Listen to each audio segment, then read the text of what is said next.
Hello, citizens of planet Earth.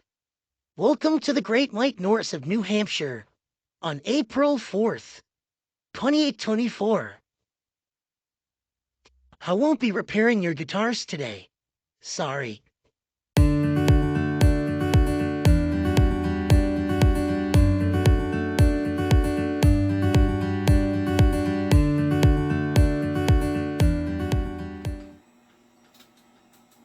Hello, Earthlings. Today we have an Ovation Adamas with floret sound holes, carbon fiber and spruce top, and a lifting bridge. Now, if you've ever had the joy of regluing a bridge on one of these, then you'd know the joys of dealing with Ovation's unique construction methods. They have bridges that are glued on with epoxy.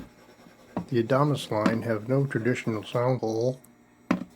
They all feature a rounded back that you can't really put a clamp to. The polyester finish is 10 miles thick and very brittle.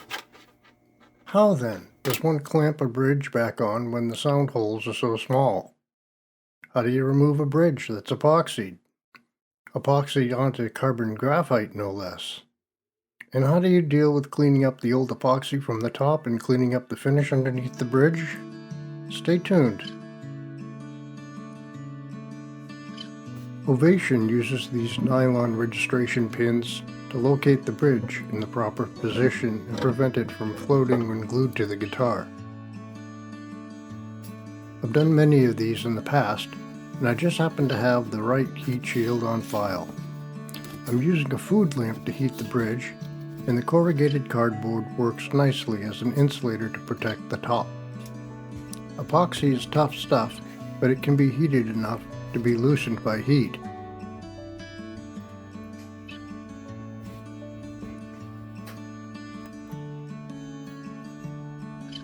My $20 infrared thermometer from Harbor Freight is real handy for this job. I'm going to heat up the bridge up to about 300 degrees or so. On a traditional guitar using hide glue or carpenter's glue, it would be a bit less, say around 250 degrees.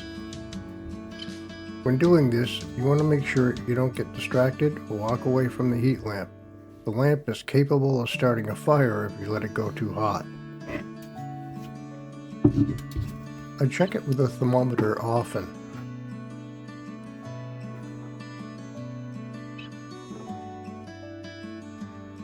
It's convenient that the back has a large hole. I can also check the temperature from the inside under the bridge. I expect it to be a little cooler than the top.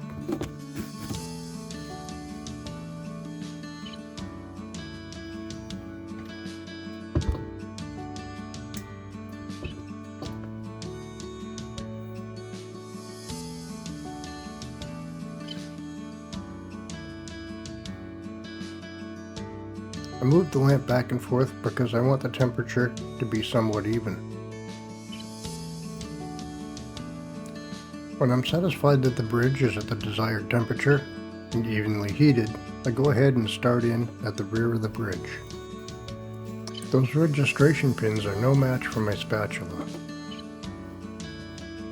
On a wooden top, it's always a concern to be mindful of which way the grain runs. There's an explanation of why on my previous video, Martin with a Twist, episode 1, at about 6 minutes and 45 seconds. But here, we're dealing with a somewhat homogeneous carbon graphite surface. Nonetheless, my habit is not to let the spatula reach the front of the bridge, but rather, I stop under the saddle. Then I switch to the front as not to put stress on the finish in any way if there's glue on it.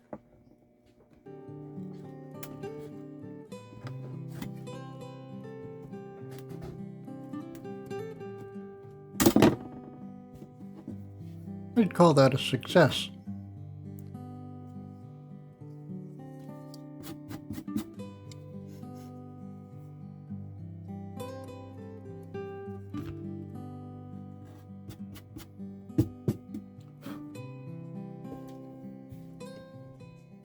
This particular graphite laminate is not woven, so I find it does behave a little like wood grain.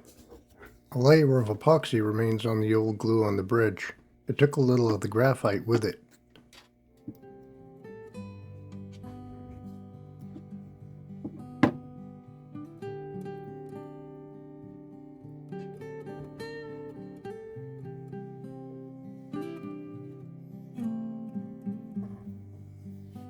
I'll save the cutoffs and reuse them.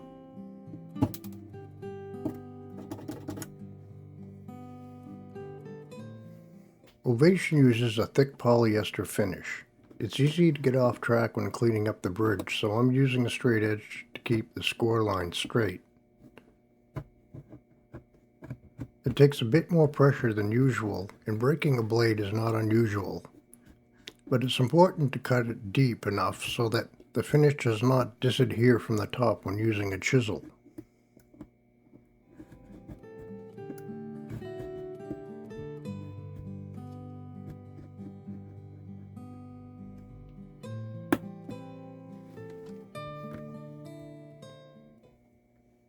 What worked for removing the bridge will work for the remaining glue and finish as well.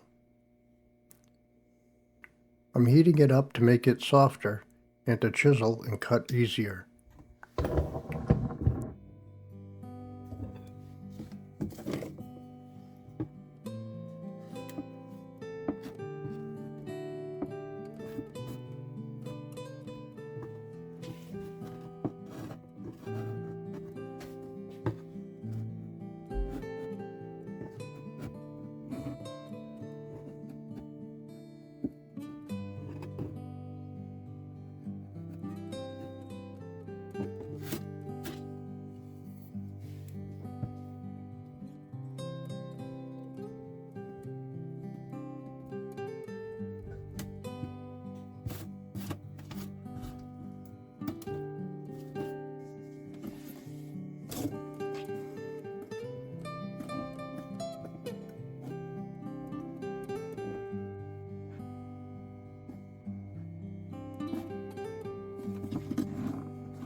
As the chisel comes up to the score line, I stop and lift the chisel up at an angle to break the score. I avoided cutting into the top because that would create a future weak point.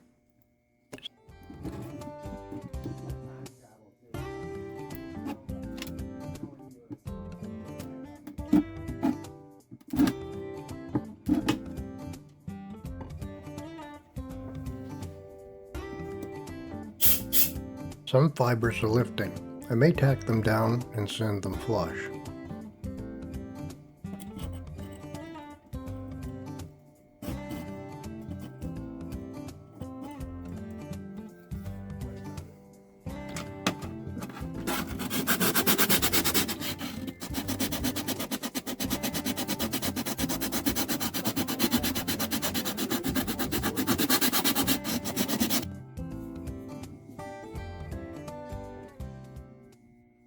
Typically, the Ovation saddle slots are on the deep side, leaving a thin membrane that often cracks or leaks glue into the saddle slot when gluing. If you find this to be the case, secure it now with super glue. That would be best before you final sand the bottom of the bridge. To save the nylon pins, I use a soldering iron to melt the starter hole. Then I use a screw to pull them out.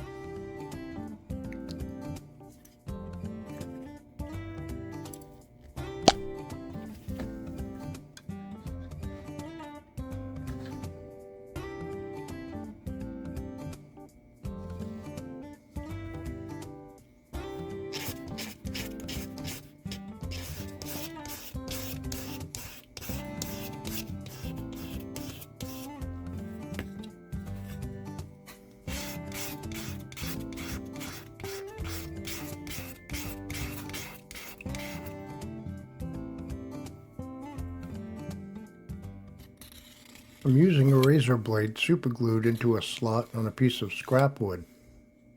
I create a ledge around the perimeter, no deeper than the thickness of the finish.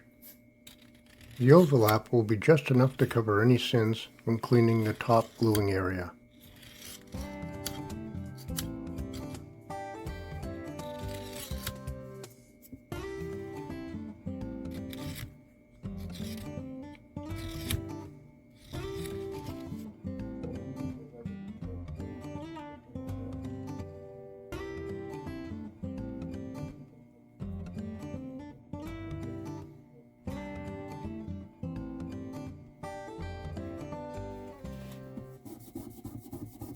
I'm using 3,000 and 5,000 grit Trizact sanding pads to prepare the area before I bring it to the buffer.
Final cleanup to rough up the area and clean off any compound hiding in the corners.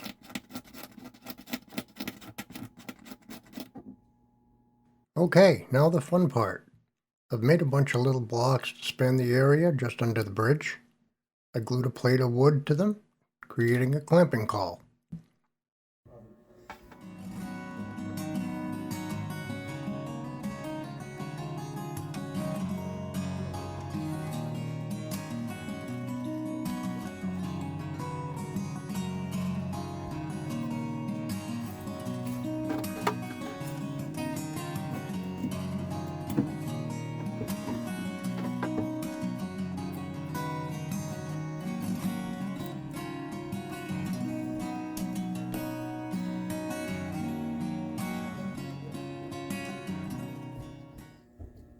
I measured a dowel to wedge it into place.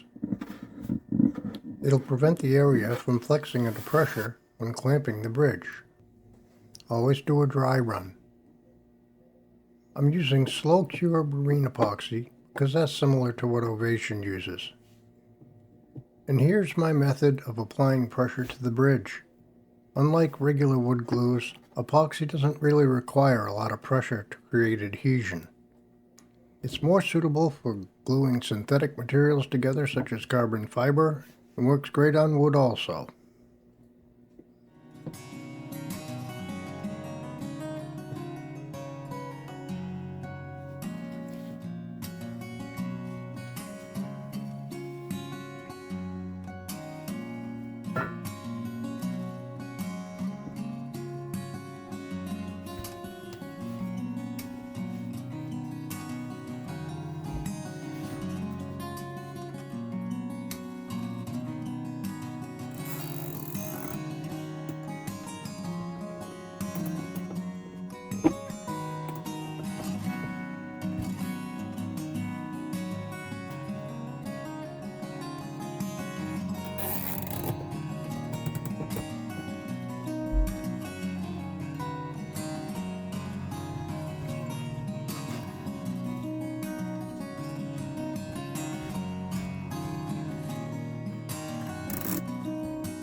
I wasn't comfortable with the amount of squeeze out, so because this is a slow cure epoxy, I thought it best to make some adjustments now while I could.